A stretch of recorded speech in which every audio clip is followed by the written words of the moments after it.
बिहार के नवादा में चुनाव प्रचार के दौरान एलजेपी अध्यक्ष चिराग पासवान ने सीएम नीतीश कुमार पर बड़ा हमला बोला। चिराग पासवान ने सीएम नीतीश कुमार पर भ्रष्टाचार का आरोप लगाया और एलजेपी के सत्ता में आने पर उनके खिलाफ जांच कर जेल भिजवाने का भरोसा दिया। हालांकि बीजेपी ने चिराग के सत्ता में आने के बयान पर ही सवाल उठा दिए। आज इस मंच से, अपने घर से आप लोगों को साक्षी मानकर मैं बोल रहा हूँ कि जितना भ्रष्टाचार 7 निश्चय में मुख्यमंत्री ने किया है, 7 जन्म में किसी ने नहीं किया होगा। और इसका जवाब मुख्यमंत्री को देना होगा। जिस दिन लोजपा समर्थक सरकार, अगली सरकार जैसे ही लोजपा की बनेगी, 7 निश्चय की जांच कराई जाएगी और जितने दोषी है उनको जेल भिजवाया जाएगा। लूटते हैं बिहार को ये लोग, बर्बाद करने बैठे हैं ये लोग बिहार को। वो कहते क्या है, करते क्या है। देखिए, राघोपुर चुनाव में भारतीय जनता पार्टी का उम्मीदवार सतीश यादव लड़ रहा है तेजस्वी यादव के मुकाबले में, तो वहाँ तो उन्होंने भाजपा के खिलाफ एलजेपी का उम्मीदवार दे दिया है और तेजस्वी यादव को जीत की शुभकामनाएं दे दी हैं। तो ये तो उनको क्लियर करना पड़ेगा ना, वो किसको शुभकामनाएं दे रहे हैं, किसके साथ हैं। उनके भी ऐसे ही बयान है जैसे तेजस्वी यादव के हैं। ऐसी कोई स्थिति नहीं होने वाली है। 2/3 बहुमत से सरकार आएगी, नीतीश जी मुख्यमंत्री बनेंगे। बिहार विधानसभा चुनाव के प्रचार के दौरान एलजेपी अध्यक्ष चिराग पासवान लगातार सीएम नीतीश कुमार पर तीखे हमले बोल ही रहे हैं। सोशल मीडिया पर भी वो सीएम नीतीश कुमार को निशाने पर लेने से नहीं चूक रहे। चिराग पासवान ने एक ट्वीट के जरिए भी सीएम नीतीश कुमार को निशाने पर लिया और कहा कि कहीं प्रधानमंत्री नरेंद्र मोदी का आशीर्वाद लेकर इस बार साहब लालू प्रसाद यादव की शरण में न चले जाएं। चिराग पासवान ने एक ट्वीट के जरिए सीएम नीतीश कुमार पर हमला बोला। उन्होंने लिखा कि पिछली बार आदरणीय लालू प्रसाद जी के आशीर्वाद से आदरणीय नीतीश कुमार जी मुख्यमंत्री बने और फिर उनको धोखा देकर प्रधानमंत्री जी के आशीर्वाद से रातों रात मुख्यमंत्री बन गए। इस बार कहीं आदरणीय नरेंद्र मोदी जी का आशीर्वाद लेकर फिर आदरणीय लालू प्रसाद जी की शरण में ना चले जाएं साहब। उत्तर प्रदेश के आगरा से एक दिल दहला देने वाला वीडियो सामने आया जिसमें कुछ लोग जमीन विवाद में मारपीट करते नजर आए। ये घटना 5 दिन पहले की बताई गई, जिसका वीडियो अब सामने आया, जिसमें कुछ लोग एक दूसरे पर हमला करते दिखे। जमीन को लेकर हुए इस विवाद में दोनों गुटों के लोग एक दूसरे पर ईंट, पत्थर और डंडे बरसाते नजर आए। हंगामा इतना बढ़ गया कि वहां पर आसपास रहने वाले लोगों की भीड़ जुट गई। विवाद बढ़ता देख कुछ लोगों ने उन्हें रोकने की कोशिश भी की, लेकिन मारपीट कर रहे लोगों के सिर पर इस कदर खून सवार था कि वो मानने को राजी नहीं दिखे। पत्थरबाजी और मारपीट की इस घटना में दोनों तरफ से कई लोग घायल हो गए। बिहार विधानसभा चुनाव के लिए आज प्रधानमंत्री मोदी पहली बार चुनावी रैली करेंगे। पीएम सासाराम, गया और भागलपुर में 3 रैलियों को संबोधित करेंगे। सासाराम और भागलपुर की रैली में बिहार के सीएम नीतीश कुमार भी पीएम के साथ मौजूद रहेंगे। पीएम की रैली के लिए प्रशासन के साथ ही बीजेपी ने पूरी तैयारियां की हैं। पीएम की रैली को अलग अलग विधानसभा क्षेत्रों में एलईडी स्क्रीन के जरिए दिखाने के भी इंतजाम किए गए हैं। पीएम ने आज की रैलियों को लेकर एक ट्वीट किया और अपने भाषण में एनडीए के विकास के एजेंडे को सामने रखने की जानकारी दी। पीएम मोदी ने आज बिहार में अपने कार्यक्रम की जानकारी देते हुए ट्वीट किया। उन्होंने लिखा कि बिहार के अपने भाइयों और बहनों के बीच रहने का अवसर मिलेगा। सासाराम, गया और भागलपुर में रैलियों को संबोधित करूंगा। इस दौरान एनडीए के विकास के एजेंडे को जनता जनार्दन के सामने रखूंगा और उनसे अपने गठबंधन के लिए आशीर्वाद मांगूंगा। बिहार विधानसभा चुनाव में सासाराम के पास डेहरी विधानसभा क्षेत्र में पहली चुनावी रैली को प्रधानमंत्री नरेंद्र मोदी संबोधित करेंगे। इस रैली में मुख्यमंत्री नीतीश कुमार भी होंगे और सबसे खास बात यह है कि किसी भी बिहार विधानसभा चुनाव में प्रधानमंत्री नरेंद्र मोदी और नीतीश कुमार की पहली संयुक्त रैली है। कैमरा पर्सन नसीब सिंह से कहेंगे कि वो रैली स्थल की तस्वीरें दिखाएं। आप देख सकते हैं 3 मुख्य पंडाल बनाया गया है, इसके अलावा मुख्य मंच है और उसके बगल में एक दूसरा मंच भी बनाया गया है दूसरे बीजेपी नेताओं के बैठने के लिए। दुर्गेश जी, क्या तैयारियां की गई? तैयारियां हम लोगों की पूरी हो गई है और माननीय प्रधानमंत्री जी के लिए एक मुख्य मंच बना हुआ है जहां से संबोधित करेंगे। उस पर माननीय मुख्यमंत्री नीतीश कुमार जी और उनके साथ भाजपा के प्रदेश अध्यक्ष डॉक्टर संजय जायसवाल जी ये रहने वाले हैं। इसके अलावा बगल का जो छोटा मंच बना है उस मंच पे इस जिले के सभी विधानसभा के अपने प्रत्याशी रहने वाले हैं। हम लोग सोशल डिस्टेंस का पालन करते हुए निश्चित रूप से सारी कुर्सियां लगी है और गेट पे भी हम लोग भारतीय जनता पार्टी और एनडीए गठबंधन के कार्यकर्ता वहां पर स्टॉल बनाकर विधिवत मास्क देंगे, लोगों को हाथ को सैनिटाइज करेंगे। बिल्कुल, कोरोना काल में तमाम प्रोटोकॉल का ध्यान रखा गया है।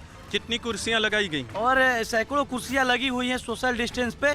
और इसके अलावा हम लोग भारतीय जनता पार्टी और एनडीए गठबंधन के जो हमारे कार्यकर्ता हैं, जो यहाँ नहीं आ पाएंगे, कहीं ना कहीं अपने विधानसभा में बगल के जिला में भी एलईडी लगाकर वहाँ भी एक उत्सव का माहौल। और हम कह सकते हैं कि जिस प्रकार पहली बार माननीय प्रधानमंत्री जी यहाँ पर अपना उद्बोधन देने वाले हैं, यहाँ से जो मार्गदर्शन देंगे, तो एक बिहार में एनडीए गठबंधन के लिए एक टर्निंग पॉइंट साबित होगा। और निश्चित रूप से कह सकते हैं कि बिहार में एनडीए गठबंधन के लिए एक बड़ा माहौल बनेगा।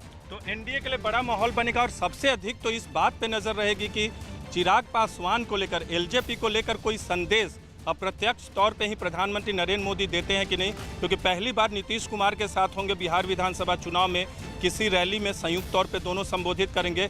अमेरिका के मिनेसोटा और विस्कॉन्सिन में इस साल की पहली बर्फबारी शुरू हो गई। अचानक हुई बर्फबारी के साथ तेज हवाओं ने वहां के लोगों की मुश्किलें बढ़ा दी, क्योंकि मौसम की पहली बर्फबारी ही इतनी तेज हुई कि वहां का पारा कई डिग्री तक लुढ़क गया, जिस वजह से ठंड भी काफी बढ़ गई। बर्फबारी की वजह से विस्कॉन्सिन के कई इलाके बर्फ की सफेद चादर से ढक गए। हालात ऐसे हो गए कि सड़कों पर दिन में दिखना तक मुश्किल हो गया। भारी बर्फबारी और तेज हवाओं के बीच लोग अपनी गाड़ियों की लाइटें जलाकर किसी तरह अपनी मंजिल की ओर जाते नजर आए। वहाँ इतनी बर्फबारी हुई कि रास्तों पर और उनके किनारे कई इंच बर्फ जम गई। But it's still, I'm not ready for what's to come. ऐसी ही तस्वीर मिनेसोटा में भी नजर आई। वहां पर भी इतनी बर्फ गिरी कि इलाके से रंग तो जैसे गायब ही हो गए। हर चीज सफेद दिखाई देने लगी। बर्फबारी की वजह से सड़कों पर इतनी फिसलन हो गई कि गाड़ियां रेंगती हुई दिखाई दी। कुछ गाड़ियां तो हाईवे पर हादसे का शिकार भी हो गई। मौसम के इस मिजाज से लोग हैरान नजर आए। I ain't never seen nothing like this.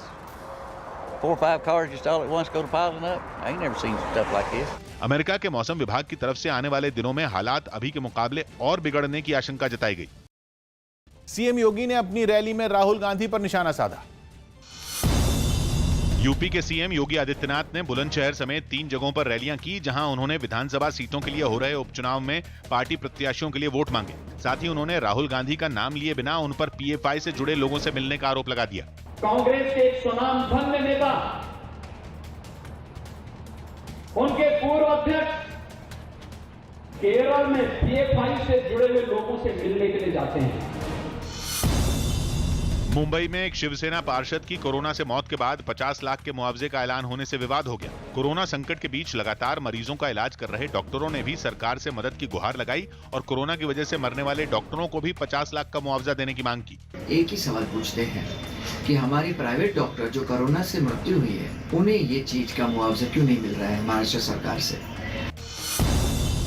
Delhi सरकार ने केंद्र से कोरोना के मरीजों के लिए प्लाज्मा थेरेपी बंद नहीं करने की अपील की। साथ ही दिल्ली के स्वास्थ्य मंत्री ने केंद्र पर इस मामले में राजनीति करने का आरोप भी लगा दिया। इससे पहले खबर थी कि केंद्र सरकार कोरोना के इलाज के दिशा निर्देशों से प्लाज्मा थेरेपी हटाने पर विचार कर रही है। आईसीएमआर और एम्स मिलकर रिसर्च जो कर रहे थे उनसे हो नहीं पाई, क्योंकि इसके अंदर क्रेडिट दिल्ली सरकार को ना मिल जाए, इसलिए राजनीति का शिकार हो रहा है। बड़ी खबर आ रही है बिहार चुनाव से जुड़ी हुई। बिहार के मुंगेर में 28 अक्टूबर को होने वाले विधानसभा चुनाव के पहले चरण के मतदान से पहले पुलिस ने बड़ी मात्रा में अवैध हथियार बरामद किए हैं। पुलिस को ये कामयाबी गंगा नदी में गश्त के दौरान मिली। इलाके में 2 संदिग्धों की जानकारी मिलने पर पुलिस ने सर्च ऑपरेशन तेज कर दिया। खुद को घिरता देख बदमाशों ने अवैध हथियारों के कुछ पैकेट और बैग नदी में फेंक दिए। काफी देर की मशक्कत के बाद पुलिस ने ये पैकेट नदी से निकाले, जिनसे बड़ी संख्या में गोलियां, देसी कट्टा और राइफल की बट बरामद की गई। इसके बाद पुलिस दोनों आरोपियों को गिरफ्तार कर उनके गिरोह का भंडाफोड़ करने की कोशिश में जुट गई है। आप देख सकते हैं तस्वीरों में इस वक्त ये जो एरिया है, जो टापू बना है, ये भी काफ़ी बड़ा एरिया है। यहाँ पर देख सकते हैं कि जो इलाके की एसपी है वो लगातार जा रही हैं। मैसेज जो इनको वॉकी टॉकी पे दिया गया है, उस मैसेज को लेने के बाद ये बोट से उतरी और उसके बाद उस इलाके के तरफ, उस जगह की तरफ जा रही हैं जहाँ पर 2 लोगों को, जो दूसरी टीम थी पेट्रोलिंग कर रही थी, उसने 2 लोगों को जो अवैध हथियार के साथ पकड़ा है, वहाँ अब ये पहुँच रही हैं। देखते हैं कितने हथियार हैं और ये जो 2 लोग हैं उनसे जब पूछताछ करेंगी इलाके की एसपी, तो क्या कहते हैं वो दोनों आरोपी। फिलहाल जो है लगातार बढ़ रहे हैं और ये जो इलाका है, एक बार मैं आपको तस्वीरें दिखाना चाहूँगा। कुछ इधर देखिए पानी है, गंगा का पानी है ये, और ये जो बीच का इलाका है ये टापू बन गया है, लंबा काफ़ी बड़ा एरिया है ये, और यहीं से जो मैक्सिमम जो अवैध हथियारों की तस्करी होती है वो यहीं से होती, यही इलाके का इस्तेमाल होता है। और देखिए मैं आपको तस्वीरों के जरिए यहाँ पर दिखा रहा हूँ। देखिए किस तरीके से अभी जो ये पेट्रोलिंग टीम है वो मैं बोलूँगा अपने वीडियो जर्नलिस्ट अनिल से कि सावधानी से, कीचड़ है नीचे, पानी क्योंकि दिन में ऊपर आ जाता है, इस वजह से कीचड़ है। और यहाँ पर देखिए तस्वीरों में यहाँ पर कुछ ढूंढने की कोशिश हो रही है। ये पेट्रोलिंग टीम का हिस्सा होंगे शायद। और जो है पुलिस की टीम जो है आजकल इसी तरीके से यहाँ पर पेट्रोलिंग करती है। चुनाव का माहौल है और किसी भी तरीके से गड़बड़ी ना हो, इस वजह से लगातार जो है यहाँ देखिए ये पकड़ा गया है, ये पकड़ा गया है यहाँ पर। और एक पैकेट पकड़ा है पुलिस के जवानों ने, और उस यहाँ पर देखिए उस पैकेट को अभी खोला जा रहा है, क्या चेक किया जा रहा है कि इसके अंदर है क्या। लगातार जो है गश्त लगा रही हैं इस तरीके से जो लोकल पुलिस हैं कई बोटों में, क्योंकि 58 किलोमीटर का एरिया है और सभी एरिया को कवर करना है। नक्सल प्रभावी क्षेत्र भी है यहाँ पर। और जिन लोगों को हिरासत में लिया गया उसके बाद बताया जा रहा है कि कुछ जो हथियार थे यहाँ पर फेंक दिया है, और जो है पुलिस की टीम जो है उन हथियारों को ढूंढ रही है यहाँ पर गंगा के पानी में।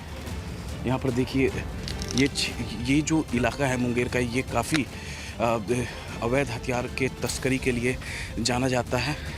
यानी जब टीम पेट्रोलिंग कर रही थी उसी वक्त यहाँ पर ये मिला। किस तरीके से टेपिंग की गई है देखिए, ये खुल भी नहीं रहा है, और इसको खोलने की अब तैयारी हो रही है। खुल भी नहीं रहा है ये जल्दी, टेपिंग बहुत ही। हाँ मैम, बिकॉज ये जो पानी है तो हथियार फेंका है तो इसको भी फेंक सकते थे। वो देखिए उधर मैं आपको तस्वीरें दिखाना चाहूँगा। ये आरोपी है, इस शख्स को जो है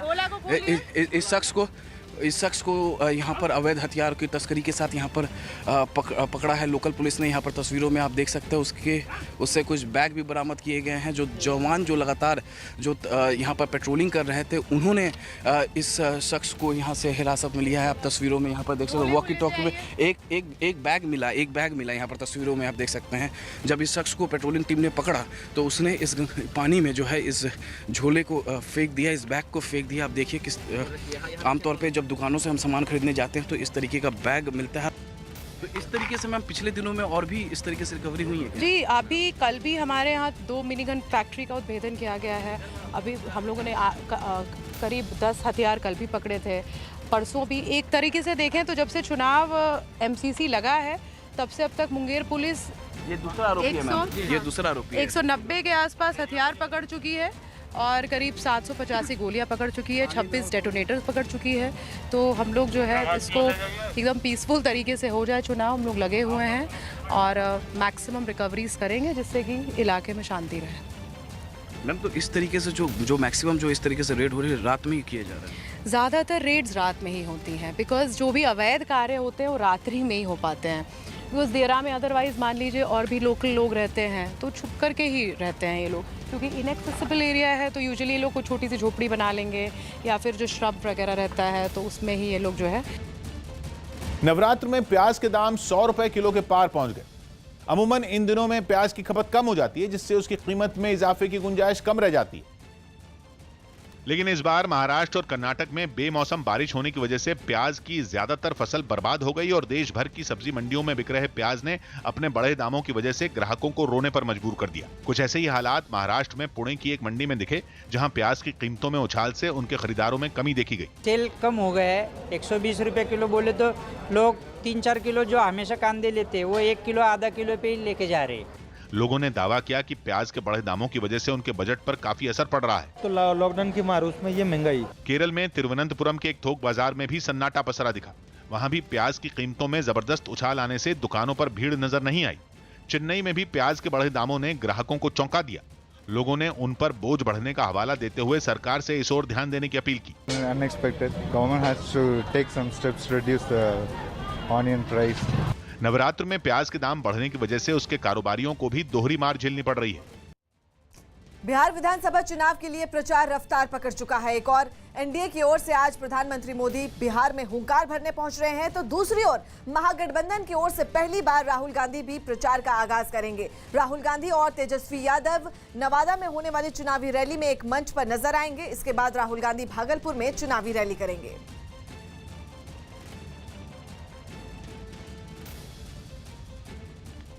जम्मू कश्मीर के श्रीनगर में पक्की नौकरी और बकाया वेतन की मांग करते हुए परिवहन विभाग के कई कर्मचारी सड़कों पर उतरे, जिन पर पुलिस ने सख्ती बरती। प्रदर्शन कर रहे लोगों ने राजभवन का घेराव करने की कोशिश की, लेकिन वहां पहले से मौजूद पुलिस वालों ने प्रदर्शनकारियों को आगे नहीं बढ़ने दिया। कर्मचारी नहीं माने तो पुलिस वालों ने उन पर रंगीन पानी की बौछार कर दी, जिससे भीड़ तितर-बितर हो गई। इससे पहले प्रदर्शन में शामिल लोग जुलूस की शक्ल में राजभवन की तरफ निकले और उन्होंने प्रशासन के खिलाफ नारेबाजी भी की। थोड़ी देर के हंगामे के बाद प्रदर्शनकारी राजभवन के सामने वाले पार्क में जमा हो गए और उन्होंने मांगे नहीं माने जाने पर बड़े आंदोलन की चेतावनी दी। मुंबई में एक शॉपिंग मॉल में आग लग जाने से अफरा तफरी मच गई। बताया गया कि शॉर्ट सर्किट की वजह से यह हादसा हुआ, जिससे मॉल के अंदर भगदड़ मच गई। हादसे के वक्त कई लोग वहां मौजूद थे जो इधर उधर भागते हुए दिखाई दिए। आग की वजह से धुआं तेजी से फैल चुका था। तुरंत ही दमकल की कई गाड़ियां वहां पहुंची। आग को बुझाने के लिए हाइड्रोलिक क्रेन की भी मदद ली गई। मॉल के आसपास सैकड़ों लोग इकट्ठा हो गए। खबर है कि मोबाइल फोन की एक दुकान में आग लगी थी, जिसकी चपेट में कुछ और दुकानें भी आ गईं। हालांकि आग लगते ही मॉल के अंदर मौजूद सभी लोग बाहर निकल आए, जिससे एक बड़ा हादसा टल गया। पश्चिम अफ्रीका के देश गिनी में राष्ट्रपति चुनाव के नतीजों के खिलाफ हुए हिंसक प्रदर्शन में 9 लोगों की मौत हुई। वहां शुरुआती नतीजों में राष्ट्रपति अल्फा कॉन्डे को फिर बहुमत मिलने का ऐलान किया गया, लेकिन विपक्ष ने इसे नकार दिया, जिसके बाद राजधानी कोनाक्री में हिंसक प्रदर्शन शुरू हो गए। प्रदर्शनकारियों ने वहां जमकर आगजनी की और जगह जगह सड़कें बंद कर दी। बवाल बढ़ता देख पुलिस ने भी मोर्चा संभाला और आंसू गैस के गोले दागकर भीड़ को खदेड़ने की कोशिश शुरू की। हालांकि हंगामा कर रहे लोग पीछे नहीं हटे और उन्होंने पुलिस पर पथराव शुरू कर दिया। कई जगहों पर तो पुलिस को भी पीछे हटना पड़ा। हालांकि बाद में वहां भारी तादाद में पुलिस फोर्स तैनात की गई, जिन्होंने उपद्रवियों को खदेड़ दिया। इससे पहले वहां के विपक्षी उम्मीदवार ने अपने समर्थकों से चुनावी नतीजों को न मानने की अपील की थी। उनकी इस अपील के बाद वहां हिंसक प्रदर्शन शुरू हो गए। बिहार चुनाव के लिए बीजेपी ने अपना संकल्प पत्र जारी कर दिया, जिसमें लोगों को कोरोना की फ्री वैक्सीन देने समेत कई वादे किए। न्यूज 18 के अरुण सिंह की रिपोर्ट है कि पटना में वित्त मंत्री निर्मला सीतारामन ने जो संकल्प पत्र जारी किया, उसमें बीजेपी के 11 वादों का जिक्र किया गया, जिनमें कोरोना वैक्सीन फ्री देने का संकल्प सबसे अहम है। संकल्प पत्र के एक और वादे ने भी सबका ध्यान खींचा और वो था 19 लाख लोगों को रोजगार देने का वादा, जिसे तेजस्वी के 10 लाख लोगों को नौकरी देने के वादे का जवाब माना जा रहा है। इसके अलावा यह भी वादा किया गया कि एनडीए की सरकार बनने पर 3 लाख शिक्षकों की भर्ती होगी। इस चुनाव में विपक्ष इस मुद्दे को भी उठा रहा है। बीजेपी ने किसानों को भी अपनी तरफ करने की कोशिश की और वादा किया कि उसकी सरकार बनने पर दलहन की फसलों यानी दालों को भी न्यूनतम समर्थन मूल्य पर खरीदा जाएगा। हमें कॉन्फिडेंस है, हमें हमारे अपने आप के ऊपर कॉन्फिडेंस है कि हम डिलीवर कर पाएंगे, प्रॉमिस को फुलफिल कर पाएंगे। प्रधानमंत्री शनिवार को गुजरात में 3 परियोजनाओं की शुरुआत करेंगे। प्रधानमंत्री नरेंद्र मोदी शनिवार को वीडियो कॉन्फ्रेंसिंग के जरिए गुजरात में 3 परियोजनाओं की शुरुआत करेंगे। ये परियोजनाएं स्वास्थ्य, पर्यटन और किसानों से जुड़े हुए हैं। मध्य प्रदेश के दतिया में जिला प्रशासन के अधिकारियों और कर्मचारियों ने बैलगाड़ियों पर रैली निकाली। ये रैली इलाके के कई गांवों से होकर गुजरी। इस दौरान उपचुनाव में लोगों को मतदान के लिए जागरूक किया गया। हम लोगों का उद्देश्य था कि ग्रामीण क्षेत्र के मतदाता अपने मताधिकार के प्रति जागरूक हो। जम्मू कश्मीर के पुंछ में आतंकियों ने पुलिस पर ग्रेनेड से हमला किया। हालांकि ग्रेनेड नहीं फटा, जिससे बड़ा हादसा टल गया, लेकिन हमले के बाद इलाके में सुरक्षा बढ़ा दी गई। महाराष्ट्र के नासिक में गाड़ियों के एक शोरूम में भीषण आग लग गई। शॉर्ट सर्किट की वजह से आग लगने की आशंका जताई गई, जो कुछ ही देर में पूरे शोरूम में फैल गई। आग लगने की जानकारी मिलते ही दमकल की 7 गाड़ियां वहां पहुंची और किसी तरह आग को बुझा दिया। हैदराबाद में पुलिस ने आईपीएल मैच पर सट्टा लगाने के आरोप में 2 लोगों को गिरफ्तार कर लिया। साथ ही पुलिस ने आरोपियों के पास से 4 लाख से ज्यादा रुपए और मोबाइल फोन जब्त कर लिए। कोरोना के बीच वियतनाम में आई बाढ़ वहां जमकर तबाही मचा रही है। इस बाढ़ में अब तक 100 से ज्यादा लोगों की मौत हो चुकी है, जबकि कई लोग लापता हैं। मध्य वियतनाम में आई इस बाढ़ को वहां बीते कई साल में आई सबसे खतरनाक बाढ़ बताया गया, क्योंकि मध्य वियतनाम का एक बड़ा हिस्सा बुरी तरह इस बाढ़ की चपेट में आ चुका है। वहां से बाढ़ की जो डरा देने वाली तस्वीरें सामने आई, उनमें हर तरफ सिर्फ और सिर्फ पानी ही नजर आया। रिहायशी इलाके टापुओं में तब्दील हो गए। कई कई फीट पानी भरने से लोगों के मकान पानी में ही समा गए। कईयों की तो सिर्फ छतें ही नजर आईं। अस्पतालों तक में पानी भर गया। इस बाढ़ में हजारों लोग बेघर हो गए। जो बाढ़ में फंसे रह गए वो भी खाने पीने और रहने की दिक्कतों से जूझते दिखाई दिए। बाढ़ में हजारों एकड़ फसल बर्बाद हो गई। सड़कें नदियों में बदल गईं। लोग नावों के जरिए आते जाते दिखाई दिए। बारिश और बाढ़ के साथ वहां जमीन खिसकने से भी भारी तबाही हुई। रास्ते बंद होने से कई इलाकों का संपर्क पूरी तरह कट गया। लखनऊ में पुलिस के 2 सिपाहियों ने मोटरसाइकिल से भाग रहे एक बदमाश को पकड़ने में बहादुरी दिखाई। बताया गया कि पकड़ा गया बदमाश चोरी करके भागने की फिराक में था, लेकिन दोनों सिपाहियों ने उस बदमाश पर अपनी पकड़ ढीली नहीं की और घसीटे जाने के बावजूद उसे पकड़ लिया। ये पूरी घटना वहां लगे सीसीटीवी कैमरे में रिकॉर्ड हो गई, जिसमें दिखा कि थोड़ी ही दूर जाने पर वो बदमाश मोटरसाइकिल समेत जमीन पर गिर गया। चूंकि सिपाहियों ने उसे पकड़ रखा था, इसलिए वो भी उसके साथ ही नीचे गिर गए। हालांकि नीचे गिरने के बावजूद दोनों ने मिलकर किसी तरह बदमाश को भागने नहीं दिया। इतनी देर में पुलिस की गाड़ी भी वहां पहुंच गई, जिसके बाद दूसरे जवानों ने मिलकर उस बदमाश को गिरफ्तार कर लिया। मध्य प्रदेश के शिवपुरी में बीजेपी नेता ज्योतिरादित्य सिंधिया ने कमलनाथ की नकल उतारते हुए उन पर तंज कसा। सिंधिया ने पोहरी विधानसभा सीट पर होने वाले उपचुनाव के लिए बीजेपी उम्मीदवार के समर्थन में एक चुनावी सभा को संबोधित किया, जिसमें उनका एक अलग ही अंदाज नजर आया। भाषण की शुरुआत में ही उन्होंने पूर्व सीएम कमलनाथ को निशाने पर लिया और उनकी नकल उतारनी शुरू कर दी। किसी किसान को खड़ा कर दो, किसी आदिवासी को खड़ा कर दो,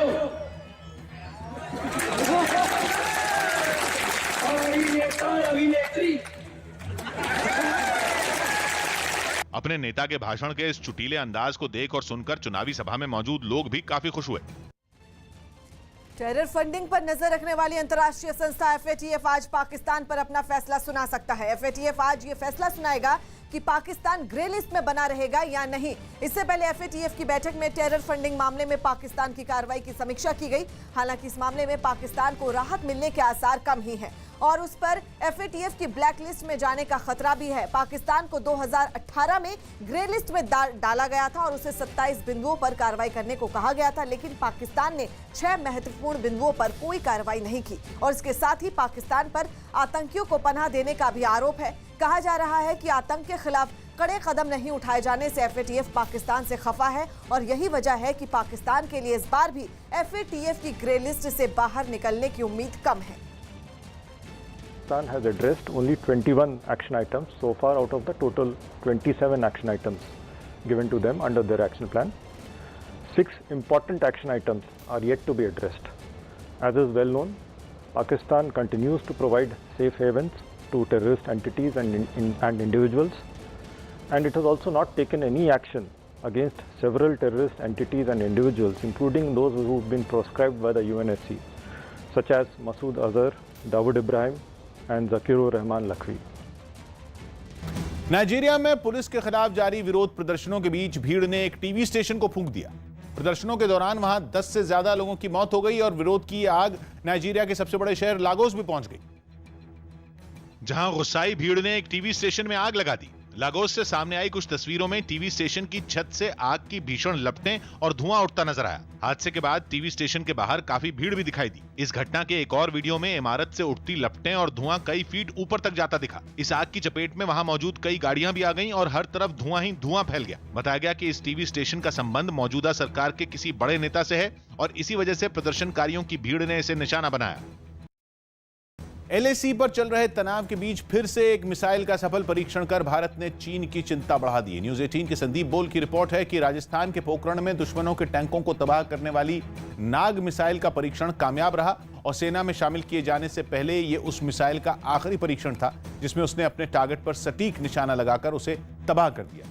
इस एंटी टैंक मिसाइल को सेना के लिए हथियार बनाने वाले संगठन DRDO ने तैयार किया और भारतीय सेना में इसके शामिल होने से फौज की ताकत कई गुना बढ़ जाएगी। पूरी दुनिया में चल रहे कोरोना संकट के बीच अमेरिका के राष्ट्रपति डोनाल्ड ट्रंप ने कोरोना की वैक्सीन तैयार होने का दावा किया।